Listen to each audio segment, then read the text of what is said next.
Grupi i Ismet Tarës, pas ndarjes së fundit me luftëtarin e liris, shenjëzojnë vendin dhe u kthehen shokëve, ndërsa pas arritjes së forcave të ushtrisë çlirimtare të Kosovës në Rahavec, zhvillohen operacionet për kërkimin e vendeve ku kishin mbetur bashkëluftëtarët e pas tërheqjes së trupit të Pajet të Bekim Sylkës, tërhiqen edhe trupat e Bajram Veliut, të Mejit Mustafës dhe të Sadedin Hajdës për t'ju varosur në mënyrë solemne në kopshtin e luleve që sot lulëzon në krye të lugjeve të verdha të Rahavecit. Lajmi për rënjen e Sadedin Hajdës tronditi familjen Hajda, tronditi skuadrën dhe kompanin e Hamocit, ishte humbje e madhe për batalionin e Rahavecit, për brigadën 124 Gani Pacharizi dhe për zonën operative të Pashtrikut, sepse tash krahas Xhelalit ra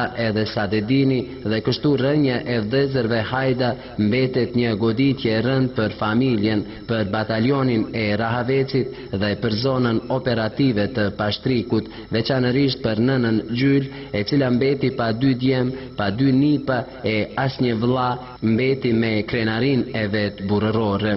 Amanet Gjyl Mojnan, për Kosovë ti shumë ke dhanë, ta mban zemra morinan loke, me ja dhën sadën kësaj toke,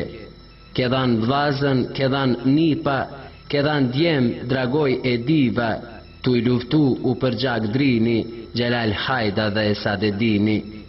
Sadedin Bajram Hajda mori pa vdeksin, duke u brengosur se nuk u takua me forcat e ushtrisë çlirimtare të Kosovës, që thyen kufirin, duke mos u takuar me luftëtarin e liris të vllan Fahredin Hajdën, të cilin e priste me padurim. Dhe sot, fitoria e vogël me të vllan Besnikun bisedojnë me gjyshën, nënën Gjyl, duke vështruar në njërën anë shtëpin e tyre, e në anën tjetër shtëpin e Tonit, dera e së cilës nuk hapet, as nuk mbyllet, por qëndron e mbuluar me një flamur që flet se në këtë tokë do të lindin Hamza e Adema, Luana e Shkëlzena.